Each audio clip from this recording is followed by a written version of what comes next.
Hanya penasaran dengan adapter charger merek Joysius ini. Ini sebenarnya kalau kita lihat dia itu lebih ke adapter charger polosan. Tapi yang membuat saya penasaran adapter charger ini itu awet. Saya beli sejak era tahun 2018, 2019 kira-kira.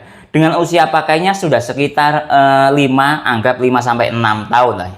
Sampai sekarang masih berfungsi dengan baik, dan yang saya suka itu ke ponsel itu enak, dia itu tidak panas, dan sampai sekarang ponsel yang saya charging dengan menggunakan adapter charger ini masih awet. Lihat ini, sering saya gunakan ke ponsel Oppo Reno 3 saya, lihat, dan belum kembung. Nah, membuat saya penasaran ingin menganalisis struktur daya, ripple-nya ataupun lainnya. Lihat, kalau pengen tahu fisik dari adapter charger ini ya seperti ini. Nah, lebih ke menurut saya sekali lagi polosan. Kalau pengen tahu mereknya misalnya atau spesifikasinya, bisa dilihat di sini, model HKL USB 32S. Mau tulisannya atau tulisannya lah ya, dia juga tidak bagus-bagus amat, ya biasa lah ya. Nah, seperti ini.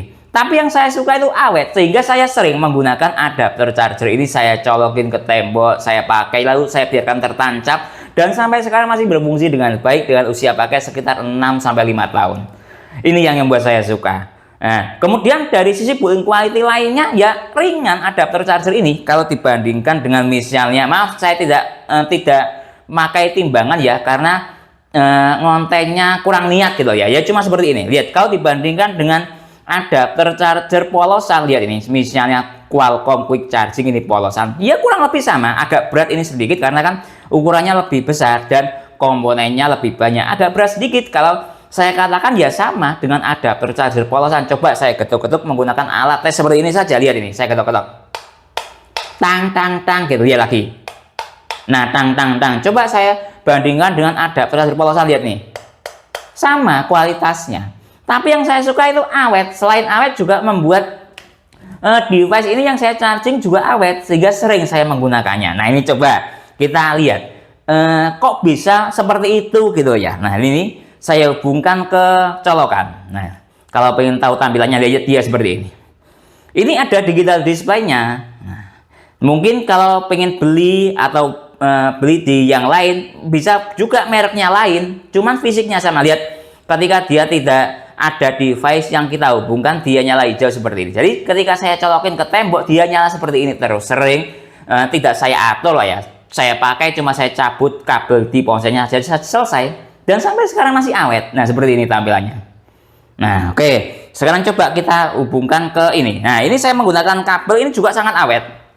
Nah, ini ke Oppo Baseus Auto Disconnect. Nah, seperti ini. Jadi kadang saya ngecas ponsel itu, kalau ya ini kan adapter charger tidak fast charging, tidak saya atur gitu ya, sehingga dia akan auto off dengan sendirinya, aman. Nah, seperti itu. Nah, lihat ini, saya hubungkan, lihat tampilannya dia ketika saya hubungkan seperti ini. Nah, kemudian, coba yang saya penasaran itu berapa sih nilai ripple-nya dan seperti apa struktur dayanya. Kok ketika saya charging ke ponsel ini temperaturnya itu dingin, tidak terlalu panas. Nah, kalian pasti tahu lah ya, ketika ponsel Oppo VOOC-nya aktif atau Super VOOC-nya aktif ataupun Realme Dart charging aktif, dia fast chargingnya atau VOOC-nya aktif itu kan panas. Tapi ini tidak, dingin. Lihat ini ya, saya hubungkan ke ponselnya. Nah, seperti ini. Lihat ini tampilannya ketika saya hubungkan. Dia standar charging ini. Nah, lihat ini. Dia ada voltase. Ini datanya 1,4 ampere. Voltasenya tunggu sebentar. Masih lihat. Ini 5,2 volt. Jadi itu dia seluruh dayanya 5,2 volt kali 1,8 ampere.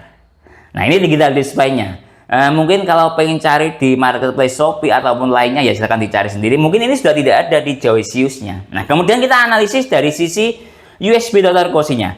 Kok bisa membuat ponsel itu aman, tidak mudah kembung baterainya, dan protokol isi daya cepat VOOC-nya masih aktif untuk menggunakan adapter charger yang support VOOC. Lihat, dia yang aktif DC dengan struktur daya 4,7 volt kali 1,4 ampere sama dengan 6,6 watt. Nah, pantas dia dingin ya, karena jalan di standar charging. Nah, seperti ini. Nah, dan dia stabil, lihat ini. Kategorinya stabil ya kalau seperti ini, tidak loncat-loncat. Nah, apakah tidak membuat layar ponsel istilahnya ghost look atau ghost stuck, maaf bahasa Inggris saya jelek, atau loncat-loncat. Lihat ini, saya nyalakan ponselnya. Misalnya saya buat seperti ini. Nah, lihat dia tidak loncat, stabil. Lihat ini. Kalau layarnya tidak stabil, ini pasti loncat-loncat. Lihat ini. Nah, ya, lihat saya lepas. Nah, lihat ini. Lagi. Nah, ya aman. Lihat ini, saya tahan. Tidak loncat-loncat dan stabil dayanya. Lihat ini. Andaikan layarnya loncat-loncat atau adapter chargernya tidak stabil, dia akan loncat-loncat. Nah, ya. Nah, oke.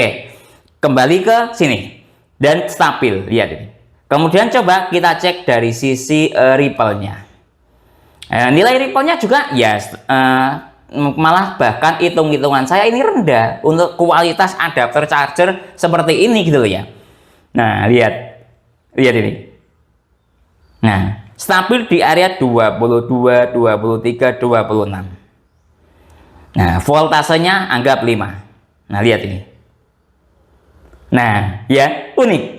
Ya hanya ingin analisis adapter charger zaman dahulu. Oh, ternyata seperti ini yang bisa sebagai alternatif ketika kita tidak ingin mode fast charging. Ternyata kemampuannya dia seperti ini dan benar membuat ponsel awet. Ini sampai sekarang masih saya gunakan dan hooknya masih aktif, fast chargingnya masih aktif, walaupun pernah menggunakan atau sering menggunakan adapter charger kelas murah seperti ini. Nah, mungkin itu saja sih yang bisa saya sampaikan. Semoga bermanfaat buat teman-teman yang mungkin ingin mencari adapter charger tidak mendukung fast charging, hanya untuk ingin santai-santai saja, tidak buru-buru. Saya Didin, undur diri dulu. Sampai jumpa pada video berikutnya. Terima kasih.